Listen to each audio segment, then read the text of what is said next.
Hi, and welcome to Light and Shadows. Today, my quote is every morning you have two choices. You can continue to sleep with your dreams, or you can wake up and chase them. Now, which one do you think is most important? Today, I want to talk about what they call now ADHD. Yeah, combined ADHD and autism, and how it affects me in my life. And I know I touched up a little bit on that in episode number 1, but I want to really, really dive into that more because it affects so many people. The combined ADHD and autism, often referred as ADHD, is the co-occurrence of both neurodevelopmental condition, which affects a significant number of people. This combination can create a unique set of experiences.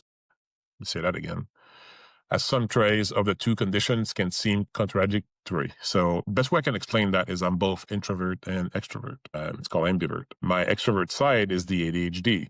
It seeks the excitement, seeks the stimulation. Then on the other side, my autism is introvert, meaning that I like the quiet, I like the solitude. So they both fight each other all the time. And before, because my ADHD was way stronger than my autism, uh, I uh, I usually got myself in situations where the excitement and everything, and then I would burn out because then the autism would kick in, and I would just be mentally exhausted, completely exhausted, and it would take me a few days to recover. And you know what? Sometimes life doesn't give you a few days; it doesn't even give you a few hours. So. Uh, Despite these apparent conflicts, individuals with ADHD often share common traits like sensory difference, intense focus, executive dysfunction, which I have, and emotional dysregulation, which I had. Formal dual diagnosis was only permitted starting with the 2013 revision of the DSM-5, which is the Bible of psychology. That's where all the answers are at. Contradictory traits, individuals may experience an internal push and pull between conflicting needs, such as a need for routine and a desire for novelty. So again, the routine is ASD, the novelty is ADHD. Sharing traits, there is an overlap in many areas, including sensory differences, intense interest, what they call special interest for ASD. I have a few of those. Executive dysfunction and emotional dysregulation, exacerbated symptoms. Some traits of both conditions can amplify each other. Fun, leading to unique challenges. Welcome to my life. Potential for masking. The contradictory traits that can sometimes mask the presence of one condition, making diagnosis more complex. When I got diagnosed earlier this year, my the psychiatrist that diagnosed me said that it's harder to diagnose older adults because we've been masking all of our life, and we don't, unless you knew you were autistic, you didn't know about it. You had no knowledge of that. Key facts and about core currents. Let's see. Prevalence. Research shows a high co-occurrence rate. Studies estimate that many people with autism also have ADHD. And a significant percentage of people with ADHD also show signs of autism. Now, when I was diagnosed, it was presented to me in a way where autism and ADHD are on the same timeline, like spectrum type thing, but with autism on one side, ADHD on the other. Now, a lot of people with autism will have a lot of uh, ADHD co-occurrence. People with ADHD will sometimes have some autism co-occurrence, but not really. So the two are connected, and we still don't know too much about it right now to be able to say more. But I know they're diving deep into that because as we progress, as we make new discoveries, we find out more about these conditions. And these are genetics. They're not something that you acquired. It's something you're born with. And it's not a, uh, what's it called again? It is not a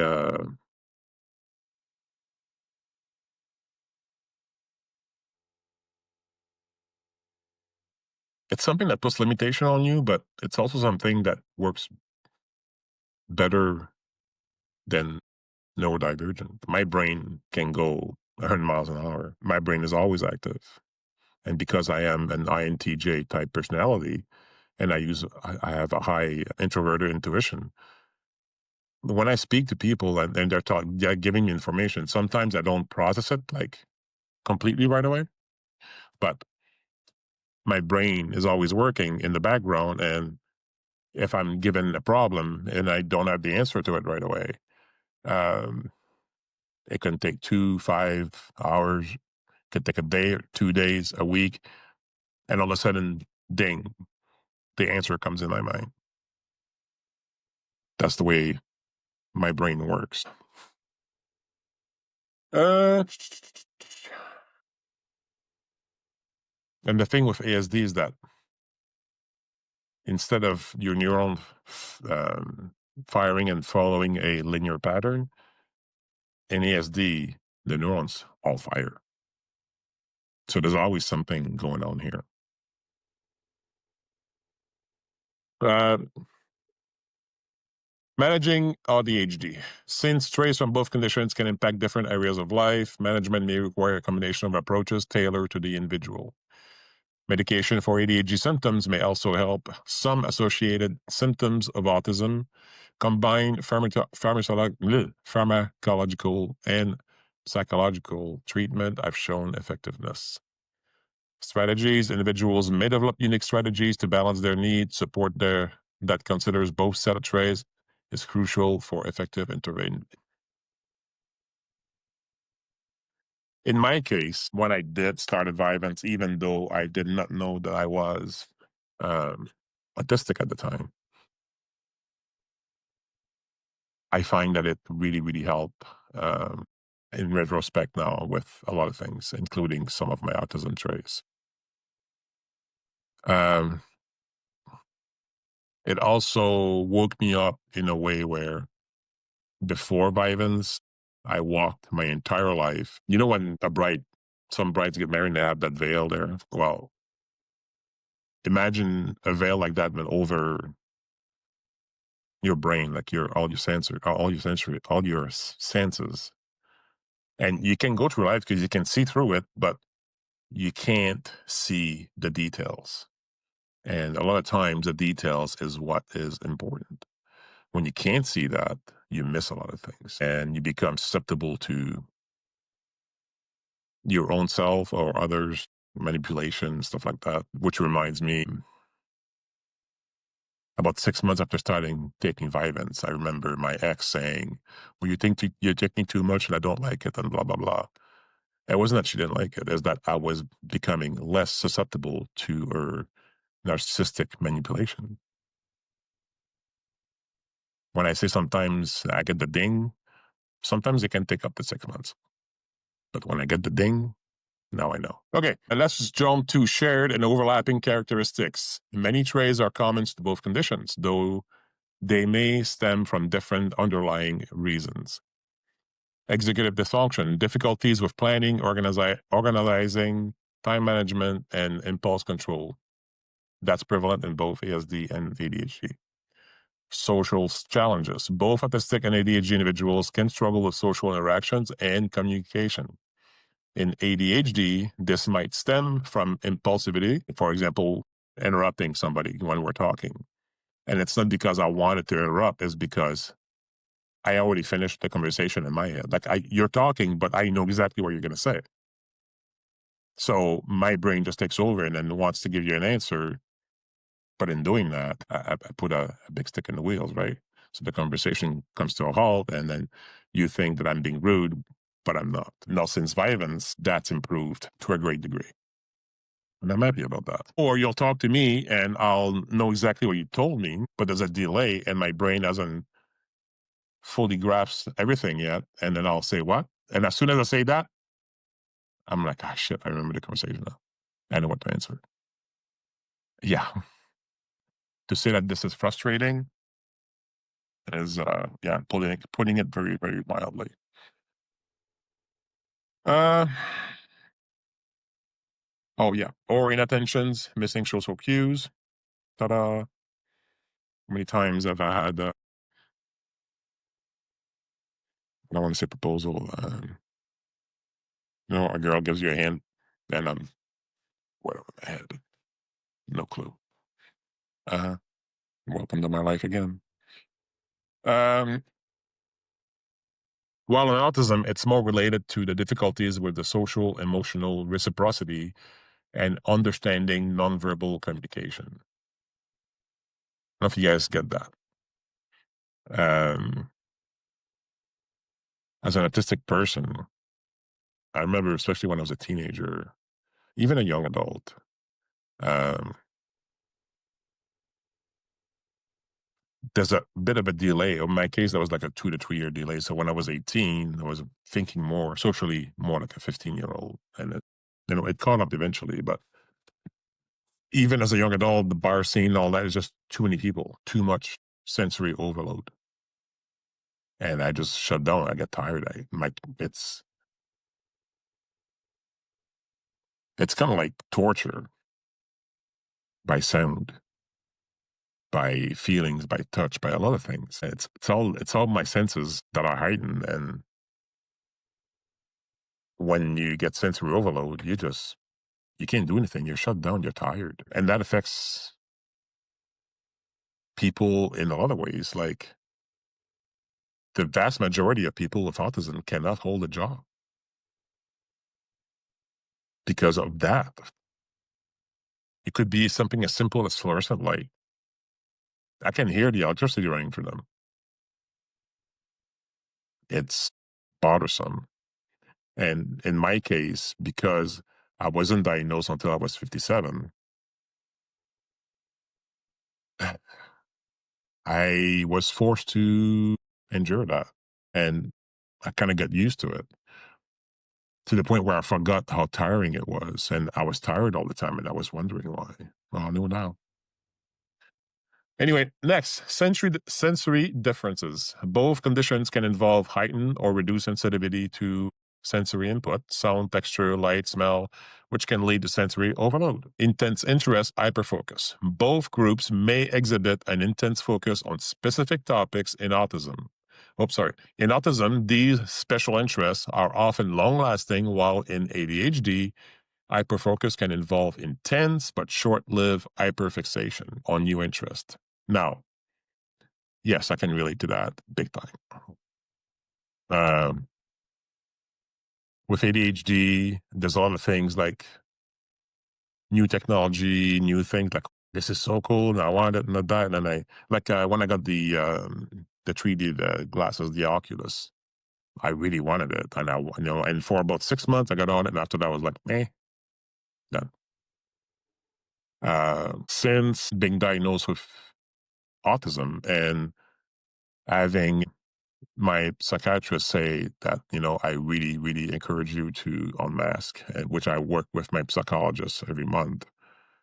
And I did. And you know what? That was the best thing I could have ever done for myself. Ever. Being me without thoughts of who's going to think about this, who's going to think about that, what is this group's going to think about that. I don't care. I don't care anymore. I really don't. And since I've changed my mindset about this, my life has changed. And when I say changed, change for the better. I don't know if you remember in episode 1, I was saying, I have a duality. I have lots of duality, but one of them is male and female. What the uh, First Nation used to call, what's what they call it again? Forgot now. They used to call that two spirit.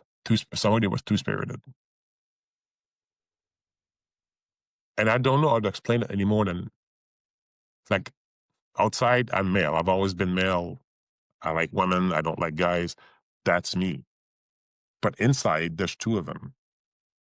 And since I've been taking care of my female side, my life also changed for the better. And in ways that I never thought possible.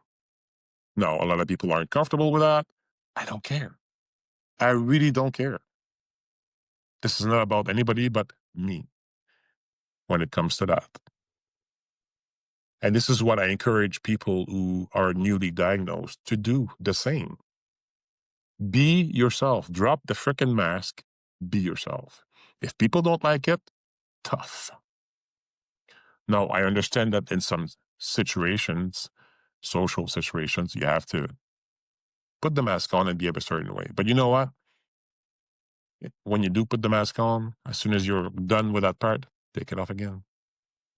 Okay? And for people who have been diagnosed with ASD, ADHD, you know exactly what I'm talking about.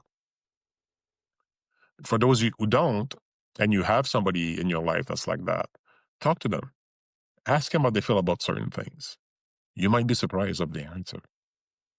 You might be very surprised, actually. Intense interest can be I collect Star Wars helmet. I have quite a few already. That's a special interest to me. I like to collect purses. I don't use them, but I like them. I collect them. It's weird. I like eyeliner. I wear it most of the time because I like it. And I don't care who says what. So, like I said, if you have somebody in your life, or if you are somebody with ASD, ADHD, either separate or combined, be true to yourself. Be true to yourself without reservation. This will change your life. I promise you. Anyway, let's keep going. Emotional dysregulation. Difficulty managing emotions and rejection sensitivity are common experiences. The thing is with both conditions, what you're trying to get from others is you're trying to get understood. You want people to understand why you act or you think the way you do. Because it's not like neurotypical people at all. And a lot of time they take that the wrong way. And we don't mean to. This is not us doing bad thing. It's us being who we are. And because we think differently, sometimes we get different results. And sometimes people don't like that.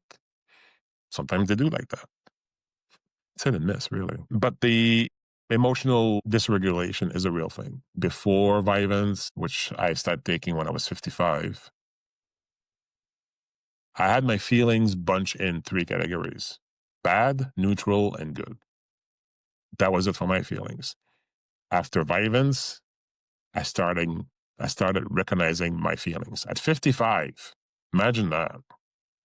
At 55 years old, I started recognizing my stupid feelings. Yay. So much so that I had a panic attack because it was just too much. It was just too much. And it took me a while to get most of it. And even to this day, like I think it was last month, I was proud of something I did. And for the first time in my life, I felt it. I just didn't say I was proud. I felt it. Imagine that. 55. No, actually 58 when I did that. That was a month ago. Still learning my feelings. And before Vyvanse, when something bad happened, even if it wasn't that bad, I would always react in an angry manner because that's all I knew. So, sleep disturbances. Sleep problem can occur in people in either or both conditions. Let me give you an example since I'm talking about my truth. Before Vyvanse, from the time I was born, well, from the time I remember getting up in the morning as a little kid to the time just before I started taking Vyvanse, I don't remember getting up in the morning rested. As a child, I moved so much in my bed that at 10 years old, my mom had to sew patches on my mattress because it was worn out from moving too much during the night. So I never, ever, ever, ever, ever woke up rested in the morning until Vyvanse. Wow. That first day after taking my first pill, when I went to bed and I fell asleep fairly fast, which was a miracle. I woke up in the morning in the same position I fell asleep in. The blankets were not disturbed, and I was rested for the first time in my life. Rested completely. And since then, I wake up in the morning, I'm rested. It's wonderful. But there's still a problem going to bed at night sometimes, especially if I didn't spend myself physically enough during the day, because my brain is just active, active, active. So, and I both that goes for both conditions. Unique challenge of co-occurrence of ADHD. The combined stress can lead to internal conflicts. So we talked about it earlier. Routine conflicts. And an autistic person typically craves routine and predictability, while an ADHD person often gets bored with routine and seeks novelty. A person with ADHD might constantly create new routines but struggle to stick to them. Oh, yeah. Yeah, yeah. Um, how many times have I tried something different, something new, and I would like after 2 weeks, I couldn't be bothered. And then I would repeat the cycle all over again. A dopamine seeking versus overwhelm. The ADHD drive for new experiences and stimulation can quickly lead to sensory and social overload for the autistic aspect of the personality, resulting in exhaustion and burnout. Like I was saying earlier, the hockey game. Love going, but halfway through the game with so many people, God, to say that it's exhausting, it's it's completely draining. Like it drains the energy out of you. No, no, after a bit of rest, you're okay, but you feel drained all the time. But you still crave, the excitement. Yeah, it's not fun. And greater impairment individuals with both diagnoses often experience more severe difficulty in daily life, academic setting, and professional environments than those with only one condition. They are also more likely to have other co-occurring mental health conditions such as anxiety and depression, which I was diagnosed with as well, because they're co-occurring with the ASD and the ADHD. Like I said, walking through life with a veil over my head, not able to see the little details, which led to so many conflicts, both professionally, within my family, with my children, with my spouse. It made life hard. And sometimes I wonder, what if that existed when I was little? What would have transpired then? Where would I be today? But and it's normal for somebody who's got diagnosed to think about that, and it's okay. But just don't get stuck on that, because it'll just drive you crazy. The past is the past. There's nothing you can do about it. It's okay to reflect on it so that you can learn the lessons. Just don't get stuck there. Move forward. Do better. Lead yourself to a better life. Okay.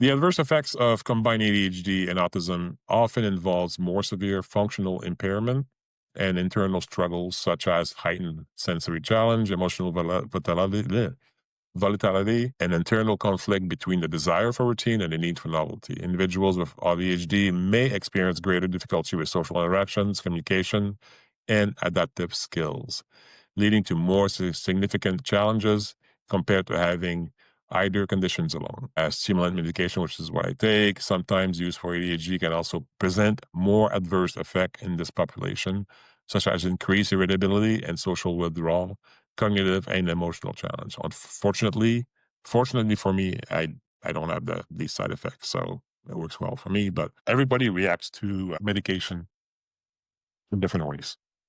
Yeah, and I was lucky enough to be able to fall on the right one right away. Some people are not so lucky, and it takes them several attempts to find the right medication, and it's frustrating because you just want to be better. You want to feel better. You want to do better. Behavioral challenges, greater impairment, Both core symptoms of autism, example, more severe autistic symptoms, communication difficulties, and ADHD symptoms, inattention, hyperactivity are often more pronounced when you have both. Feelings. I feel things a lot more deeply and strongly than neurotypical people. Something that for neurotypical people, like some feeling, which is like this big, for me is this big. So when there's big feelings, mine are, and that's also part of the emotional dysregulation. Yeah.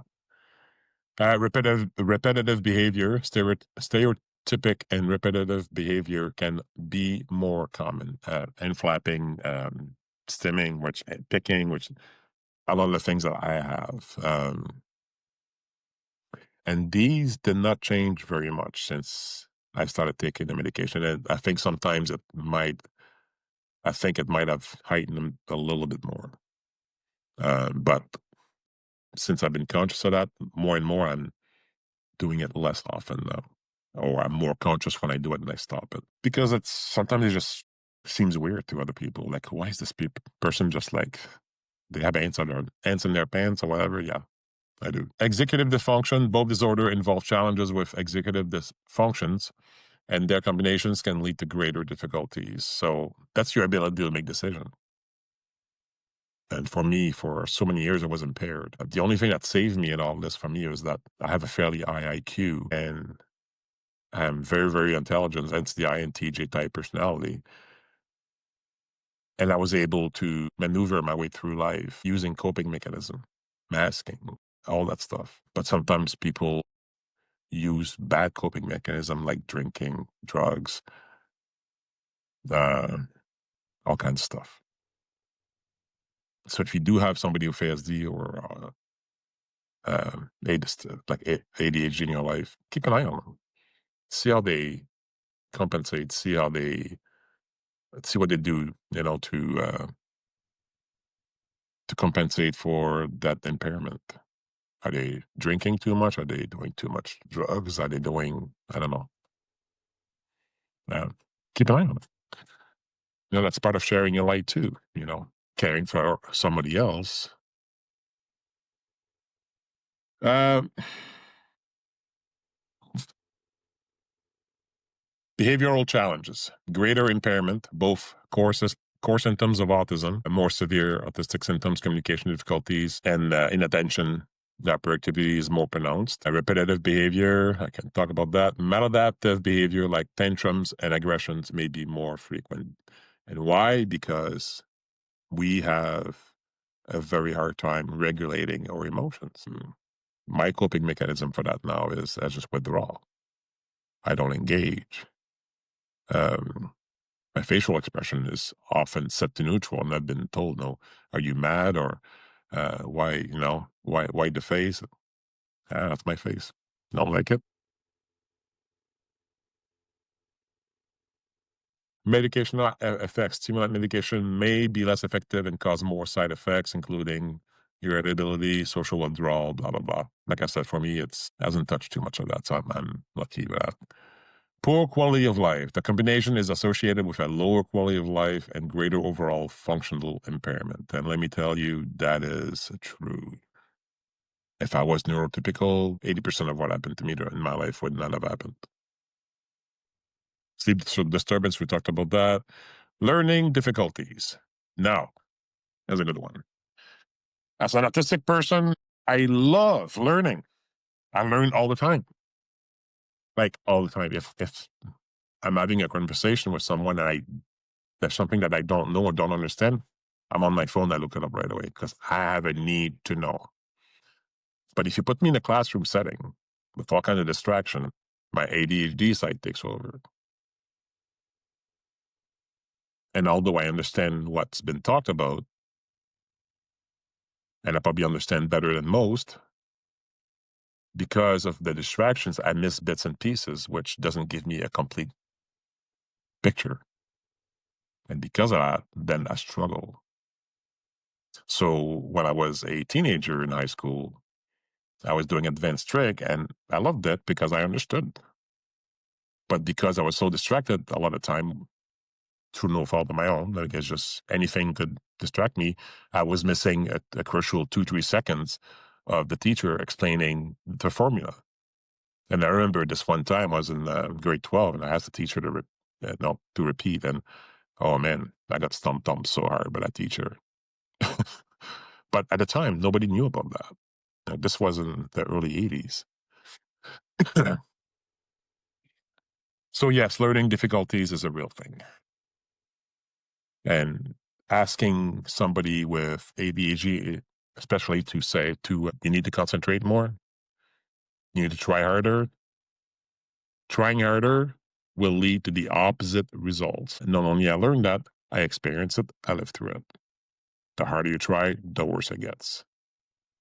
Because then you, instead of occupying 95% of your brain, now you're trying to occupy all of it. And it just shuts down. Adults with co-occurring ADHD and autism sometimes referred to as, no, yeah, am I in the right place? Yeah, yeah. Went through all that. I don't need to go through that anymore. Social and emotional challenges. That's a real thing. Social interactions difficulties, navigating workplaces, social dynamics, which is why a lot of people with autism can't hold a job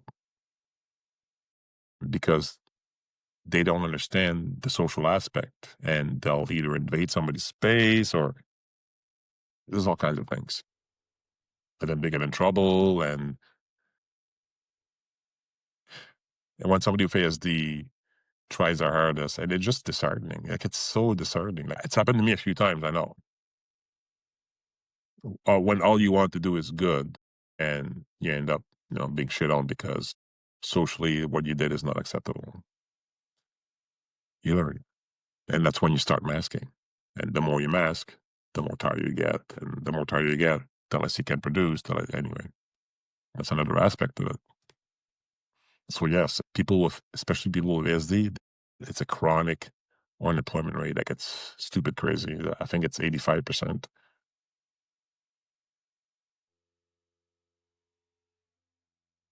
Anyway, navigating workplace social dynamics, understanding unwritten rules, and interpreting nonverbal cues can be very challenging.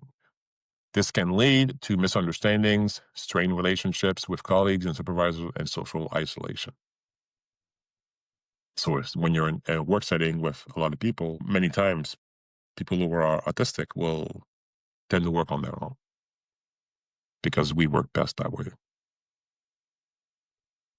We don't have to worry about social boundaries. We don't have, we can free that part of our brain and then put that into good use. Emotional dysregulation, heightened emotional reactivity, sensitivity to criticism.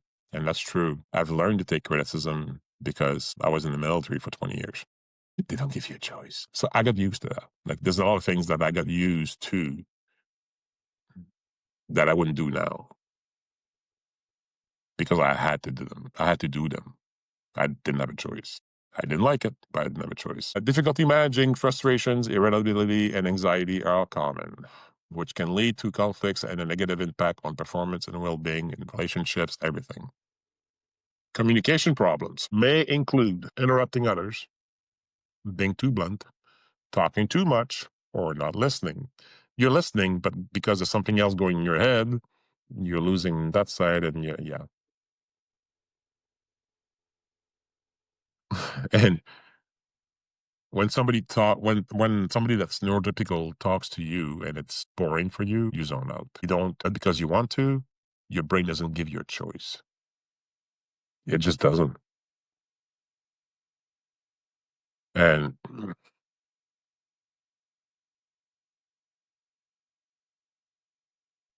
increased risk of burnout. The effort required for masking, suppressing neurodivergent traits to appear neurotypical, adapting to an unaccommodating workplace, and managing daily demands significantly increase the risk of severe long-term exhaustion and loss of function, which is what I was talking about earlier. You get so tired of masking, you're so tired of this, so tired of that, you burn out. And this happened to me a couple of times, and I didn't know that it was that, but now I do. Broader career and unemployment.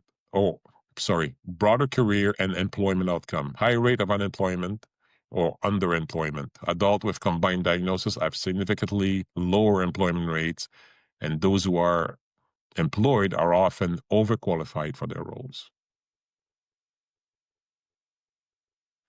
If you are leading a team out there and you have somebody that's neurodivergent, use them. Use them because they will absolutely break that ceiling every time. Give them confidence. You're gonna have the best damn employee and the smartest one too. I guarantee. They may be very socially awkward, but leave them to their own device and give them something to do. Watch out. Job instability, individuals are more likely to frequently change job because of the social interactions, be fired due to performance issue, or take more sick days. And the performance issue is linked to burnout. Lower income. Adults with the combined diagnosis tend to have lower yearly income compared to their neurotypical peers. Again, not because they can't do as well, because a lot of time they can do better. It's, again, the social environment. Sensory hypersensitivity, sorry. Sensitivity to the workplace environment, loud noises, bright or flickering lights, strong smells can make working in typical office settings, especially open plan office, difficult and fatiguing. I remember working in places where they had fluorescent lights there. I could hear them buzzing all day, and at the end of the day, God, I was tired from the work, but I was also tired from all the sensory input that I was getting. I was burnt out, but I had to keep going. Difficulty adapting to change, a need for routine is often present in autism, and unexpected changes and frequent transitions can be very stressful and disruptive. This can conflict with the ADHD trait of seeking novelty. Yeah. I remember, again, prior to violence, um, if my routine change or anything significant change in my environment, uh, that was so hard to the point where, like the day where something changed, I couldn't focus on anything else, and I was just non-productive for the rest of the day. Um, and then it would take me a while then to get used to the new thing or the new whatever. And it's not something that I consciously wanted to do. It's my brain was just shutting down.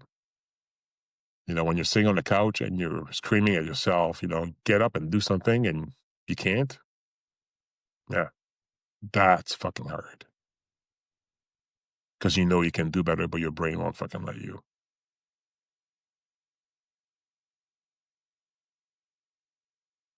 Uh,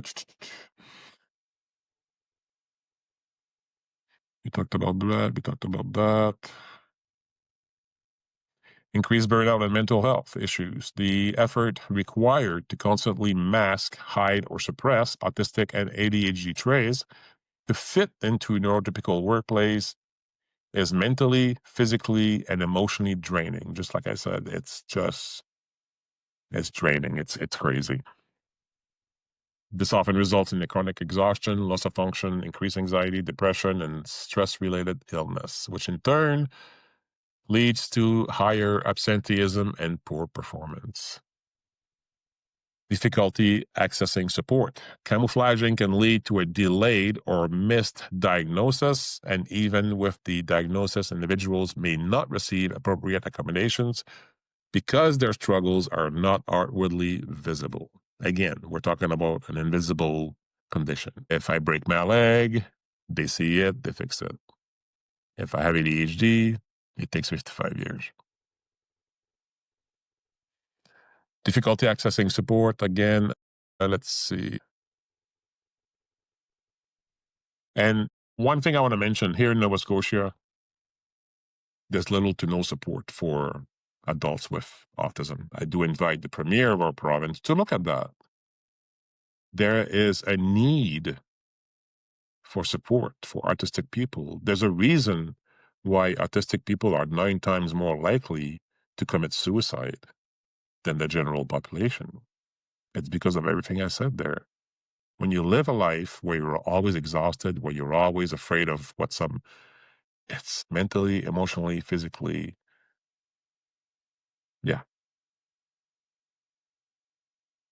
So please, Mr. Premier, take a look at it. I implore you. We need more support for autism in this province, across Canada, across the world. But let's start with us first, please. Uh,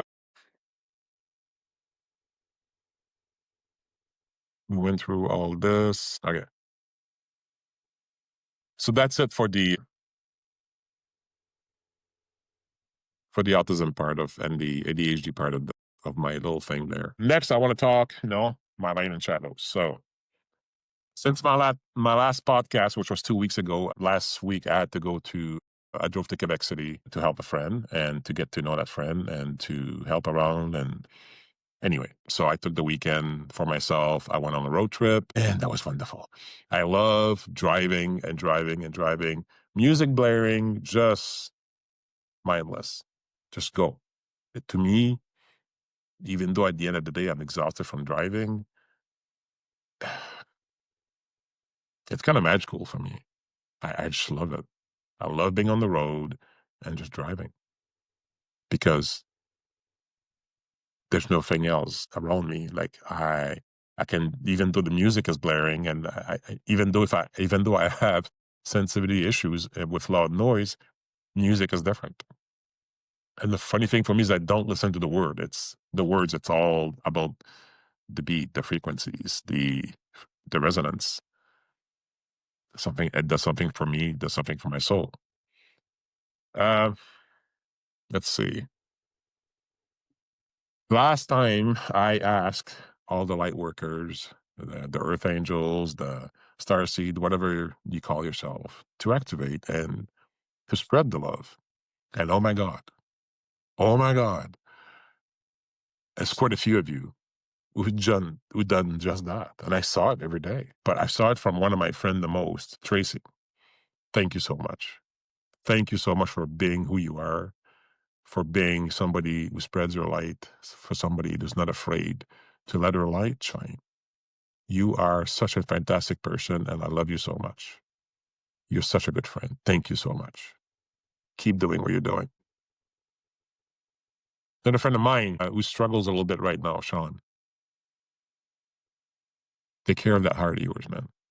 Don't let outside noise kill your peace. It's not worth it. Okay? You're a good man. Keep it up and say hi to Tony for me. And there's been examples of so many more. So I know that what I'm saying is impacting people and it's making lives better. And I'm happy about that. I'm happy if it's just one person does it. But I'm really, really happy that you guys took that to heart and ran with it. I love it. And I encourage you to do it more and more and more. The other thing I want to talk about is the school thing. All right. Now, I heard cricket on that one. And you know what? I'll keep bringing it up every week until somebody does it. My sister, you're a teacher.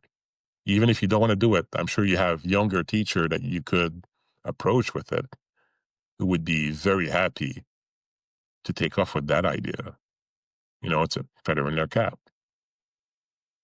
I know you're getting close to retirement, so it's not so much for you, but pass it on to the next generation. See what they run, see what they do with it. My challenge is for teachers, invite your classroom to find someone in the world that they want to write to. We have computers, we have AI, we can translate anything. Get them to write it, grade them on that, get it translated, and get it send a letter, send like an actual letter, even an email to the person in their language. Telling them that, hey, I'm from the other side of the world, but I know I appreciate you. I know you're trying to do the best you can. We all do. I'm just trying to share my light with you and something simple like that. It doesn't take very long, really. And it's something you can use for school, too. Tracy, you're teaching young children. See what they can do about that. Another friend of mine, Kevin, you're teaching, too. Uh, there's so many teachers that I know. I'm not going to name them all, but I'm just saying, let's see if you can make it work. It's not hard, and it's something that could spread pretty fast. That's a good thing. Anyway, that's it for me for this week. I hope that you learned something from this. From my point of view, anyway, I mean, everybody's different, especially when we're talking about ADHD and ASD because it's a spectrum. The way I am at my level is different from the way another person is at their level, and so on and so forth. So, uh, again, I encourage you to keep spreading your light, help each other. You know, I drove 9.5 hours to go help a friend. You know, you can take 5 minutes of your time every day to do something good. And we talked about that already. And something good sometimes is, you know, it could be a smile. I remember walking, where was I? Earlier this week. I went to the store anyway. And the lady came across me and I just smiled at her. Just a smile. And she looked like she needed somebody to smile at her. And after I did that, she had the biggest smile on her face all the way out the door, spreading my light. It's easy. Be kind to each other. Have a good week, and I will see you again next week. Bye bye.